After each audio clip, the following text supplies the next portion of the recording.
Well, hey, I'm here with Yong Zhao from Junzi Kitchen, and up to this point, we've been really talking with different people within various markets within brands, CPG industry, just understanding how they responded to the COVID-19 um, crisis in the United States. And somebody said I should check out Yong, and Yong's within the restaurant industry. And I think he's got a really interesting story. So Yong, I appreciate you taking the time to just sit down with me and tell us what you've been up to and what you've been doing. Yeah, thank you for the opportunity to talk. So we're in this industry of not only the restaurant, but also in the Chinese restaurant, which is one of the hardest hit industry in the United States amid a pandemic. So first of all, so there's two layers of this crisis that impact on Chinese restaurant. First of all, before this actual pandemic happened in the United States, when it happened in China, there's huge kind of discrimination about Chinese restaurants. So there a lot of traffic been lost because people feel their demands on Chinese food declined because of association with the virus. Mm-hmm. And then, interestingly, when the pandemic hits, the demands of Chinese food actually increased because when every restaurant is closed or people stay home, they want to have delivery food, and the Chinese restaurant is one of the most kind of naturally delivery food they want. So, but when the coronavirus actually hits here, the supply side of Chinese restaurant have a problem. So a lot of Chinese restaurant doesn't want to open just because it's hard to find employees want to open, want to work. Chinese people overall has more awareness of how serious the virus is, because all the connection with China make them knows like more like a crystal ball to the future, like how serious everything is. So that's kind of what's happening in March.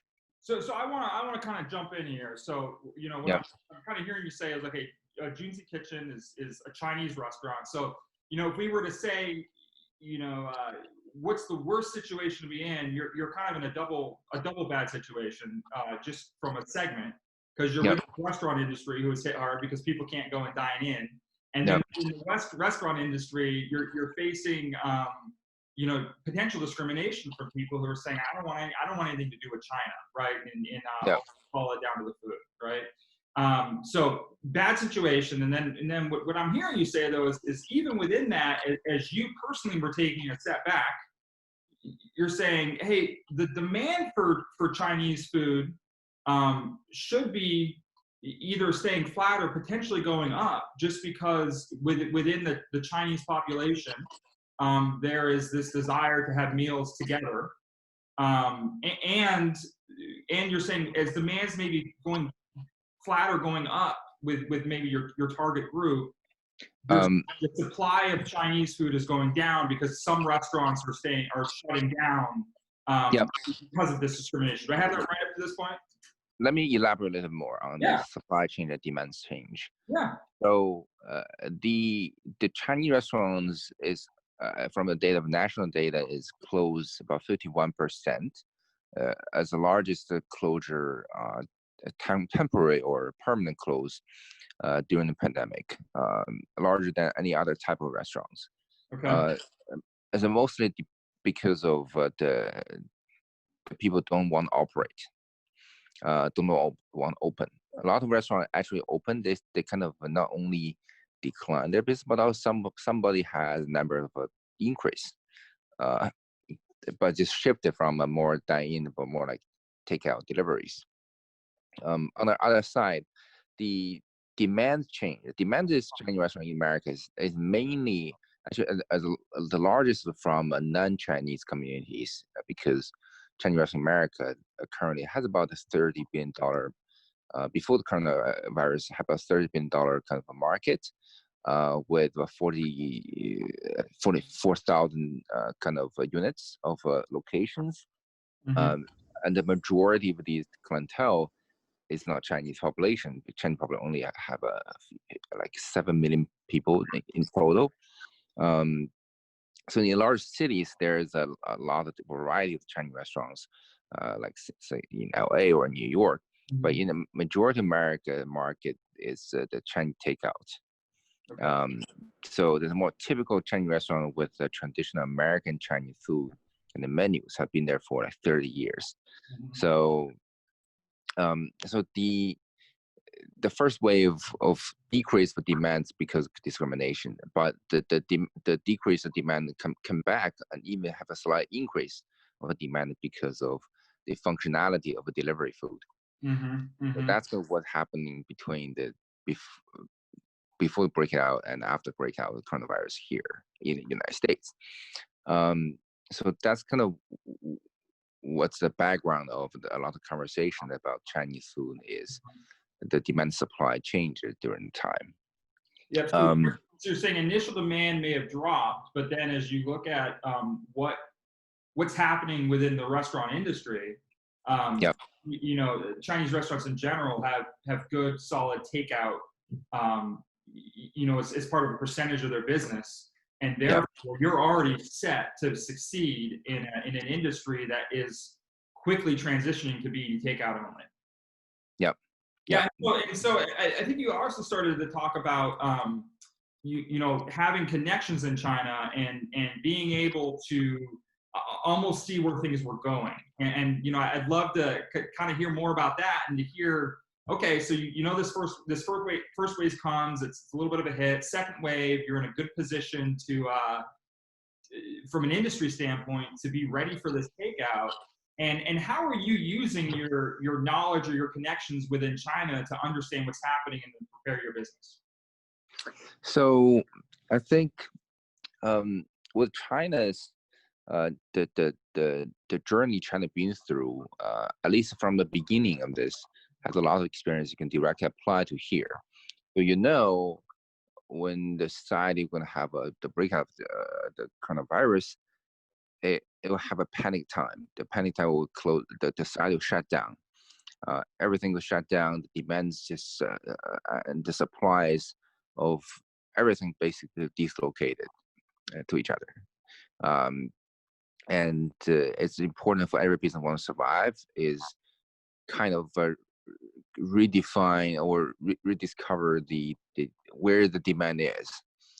Is the have at all? Doesn't have there at all? Like, you know, from the nightclub trying to find the cloud nightclub, or from a drink bar trying to find put their cocktail in the cans in China.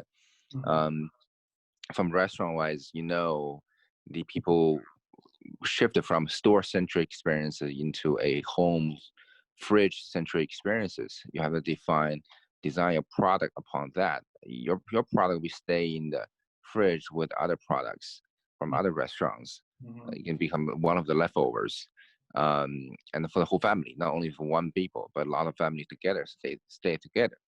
So they can have fear about the safety of food, but also in the meantime they're bored to death. So they really want something interesting. So all these things combined is like you need increase of communication capacity using all the internet platforms because people are stuck with it. Yep. And in the meantime, you're gonna care about your food, stay in the fridge. So how to work with other food. And in the meantime, the convenience, affordability, because people have less buying powers. And also just this whole pandemic, you need give them an idea about what's your food because people feel less safe, less curious about new things. So and also another very important thing is the supply chain. Like you have very limited sources that become valuable as well. Because a lot of food become very expensive. In the meantime, customers don't want to pay for that expensive things, or doesn't agree that they should be expensive. So there are a lot of tweak on menus, and shifting from the store experience into delivery experiences. So that's a lot of a program we have been trying from those kind of ideas. Is like we created first week we create a family meal package, basically more a la carte family meals rather from a customization based. So like we previously were more like store centric, Chinese Chipotle. So you just choose different ingredients on the line. So you look at the fresh food on the line and just choose whatever you want and combine the wraps and the noodle bowls or rice bowls. But now you cannot just do that. So and we basically take off a lot of the menu items that's it's much harder to make. And also you have 80% decline of traffic off the bat, right? So you work with that layoff people, just with people like minimum viable people to be able to work in the store to create those kind of minimal viable lines, and then create kind of family package for 3 to 4 meals together, easy to deliver. So the second week we started created like decent dining programs. That's also catered to the people get bored. The first 2 weeks, people gonna settle down, get panicked, buy all the toilet papers. But now they gonna start to, okay, what's next? With new norms. So then we'll discover this kind of concept of chef-driven meals, 3 courses for Friday night, and deliver to your home. And also during eating, you have this kind of minimum cooking product. So you have a very minimum cooking, reheating basically, but you kind of under guidance or chef with live streaming.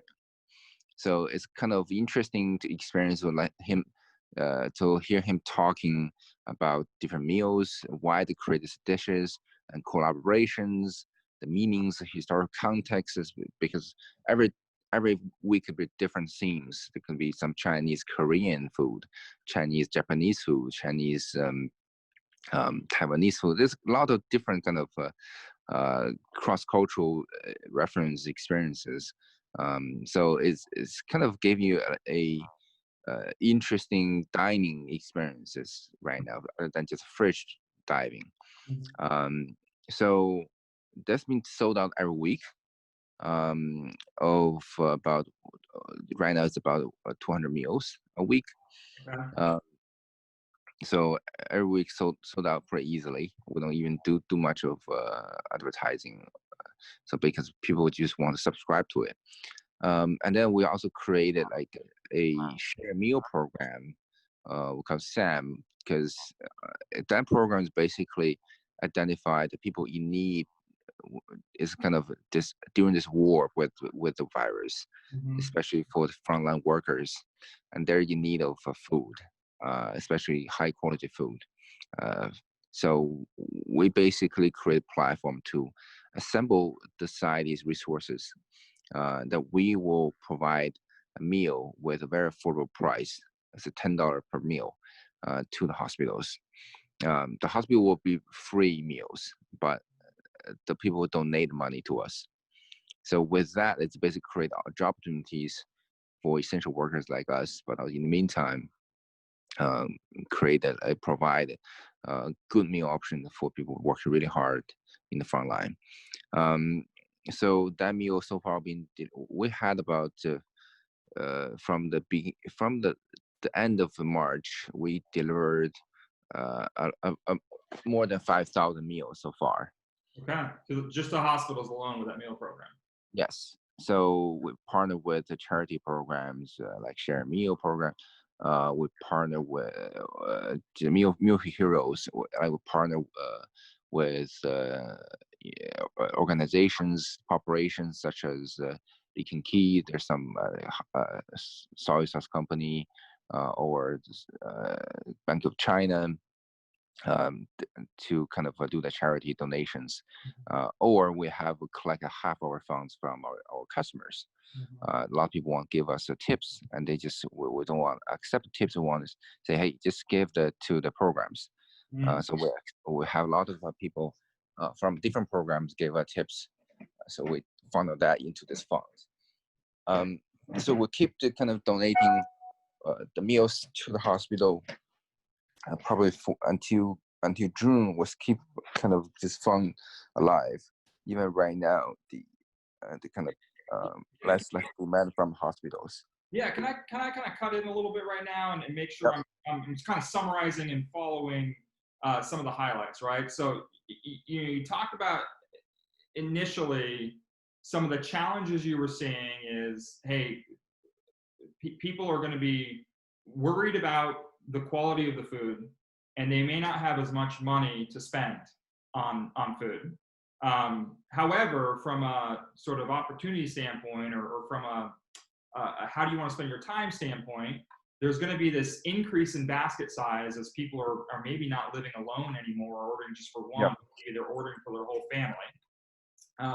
And then there's also going to be this desire to help provide for frontline workers, or the people fighting the war, with meals. And so kind of the three things that you've put in place to respond to this and to take advantage of where you felt like the market was going with, one, this family meal package, which says, hey, don't just buy for one, buy for your whole family. Whereas before you were kind of doing the one single meal. Yeah, it's office workers, like office workers. Yeah. So you transition from, hey, I'm office workers, to family, and and I'm sure there's some sort of savings associated, or it's cheaper for people to order a meal for a family of four than just four individual meals, right? So you provided savings that way. The second thing, what I think is super neat, is it almost feels like, hey, people need to know, or they're looking for a way to spend their time in a fun way. And so I'm going to create, it sounds like I'm kind of imagining you're watching a cooking channel, and you're seeing a chef prepare a meal on a cooking show. But kind of the kicker for that is you've given them the meals, or all the ingredients up front that are pre-cooked. And so as they're seeing the chef prepare this, they're following along. And it's basically TV dinner 2.0. It's like TV dinner 2.0. TV dinner 2.0. I like that. I like it. It's a better, fresher, healthier version of the TV meal. And also you can communicate, because live streaming, you can basically leave notes like, hey, what I think, and then we will have a chef directly connect with you, talk to, hey, to respond to that question, this is what, right? You always feel there's more interactions, more real kind of connection with the chef. So then just TV.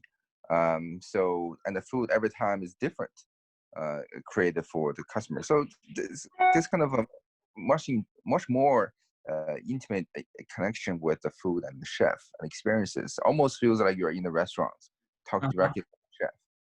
And I think that's amazing, right? Because it creates this personal connection, and you can ask questions or respond, that you're really taking advantage of something that's available now that wouldn't have been available 5 years ago even.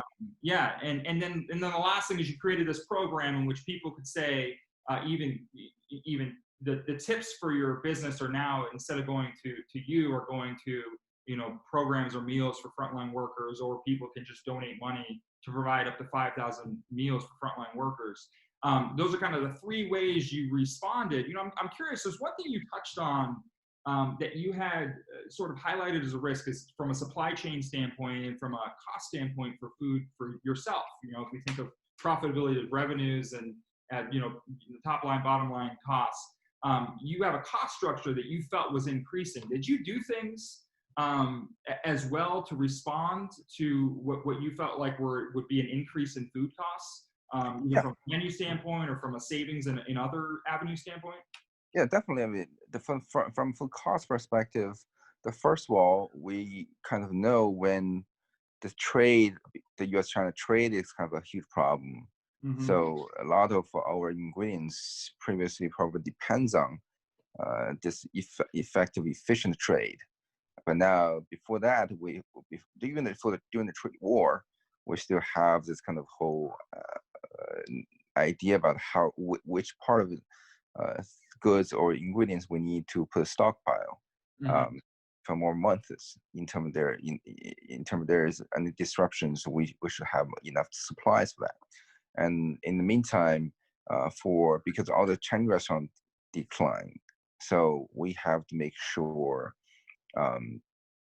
that the supply chain, when supply chain is not available, because we can have a substitution for that. Because when our Chinese restaurant close, their supply chain company will close. Mm-hmm.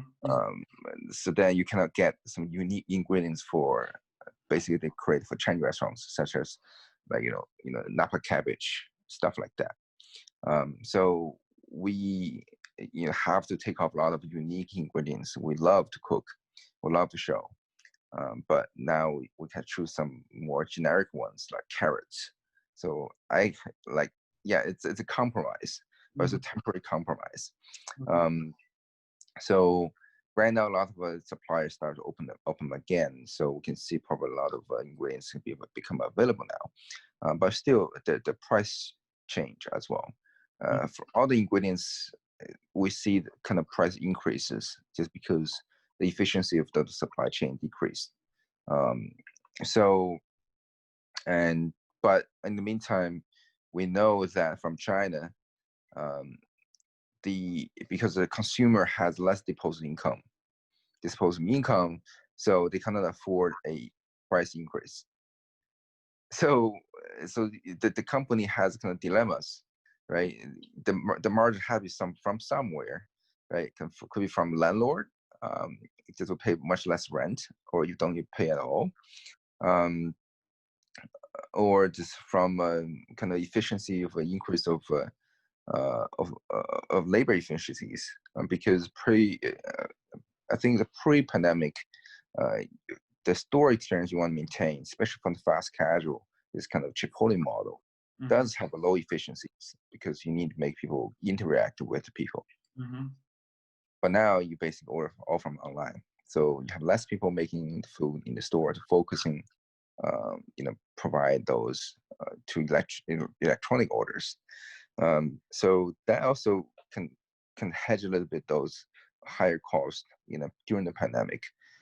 So we cannot increase the price, increase the charge, and also gave a lot of to the delivery company. So all these things combined, it's like we know it's temporary difficulties, because for long run it's not sustainable, and then you have to invent new business model for that.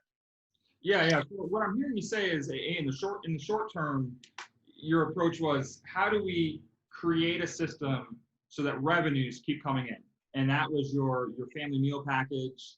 Yep. That was your TV dinner 2.0, as you talked about it. And even it's probably not as profitable, but how do we create value within the ecosystem? And that was kind of the third one, is we're going to create this shared meal program. And then on your cost standpoint, hey, I can't pass my rising costs on to my customers because they're in an affordability, they're in a money challenge, similar to lots of people. And therefore you're going to respond by, shifting your menu to items that are, potentially cheaper or even accessible, right? Accessibility. And then you're going to look for efficiencies from a labor standpoint, as well as from a rent standpoint, things like that. I'm curious, when all this is said and done, where did you end up on the profitability standpoint, over the last, let's say, your 6-week response or 8-week response to the pandemic versus where you were before? Were you kind of around the same? Were you just barely surviving? Where'd you end up on that spectrum? It's a more like barely surviving situation. Okay. Yeah. Because at the end of the day, it's like the Manhattan market, which is our majority store locate, is it's an interesting market. First of all, the office is gone. Their tourists kind of recover a little bit, but not much. And the residential, whoever has another house somewhere else, they'll get out of Manhattan. They don't want to stay, right? They work from home anyway. So the Manhattan's residential and casual traffic declines so much. So there's more closure. So it's basically there's like 90% or 80% of stores close, with about 70-60% at least plus of a decline of traffic, and people change their behaviors, and they eat more from grocery stores rather than from restaurants. Yep. So you're gonna figure out how to do those changes rather than just assuming that traffic just change from 100% to another kind of 100%, you just relocate. But now it's like the decline of total volume also the relocation of the volume have to cater. So, and to us, that's kind of another thing. For the company, like our company, it's very important to maintain the idea this the coronavirus has about 3 total phases, right? The phases when they actually hit or quarantine kind of states. And then after quarantine reopening, there's long tail reopening.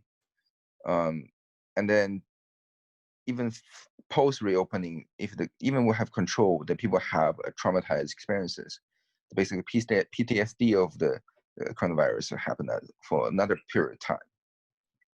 So for the quarantine time, there's no one gonna make money unless you have such a good luck of your business model that's actually fitting this kind of short period of time of fears. Yep. And in the recoveries, whoever can recover faster can make some money, or can take over the market faster. And then for the long tail of the PTSD period, then your business model has a fundamental change for cater to new demands. So right now we are at about reopening stage. It's kind of whoever can take back the market can do better. But apparently in New York City is much slower than other part because of the city. So all the program we created is basically for the quarantine phase. That's a short term. So we're not expecting to make money of it, but more importantly to practice, to get prepared for the reopening phase. Trying to also make the team be able to get ready for that. Because when you want to do this whole thing, you need 3, like we call it trinity of the crisis. Is you need to have hope, so which means you need to have a clear idea of what's going to happen. So how can you survive this? And people believe you can survive. Second is about the people. When you have a hope, you can rally people around.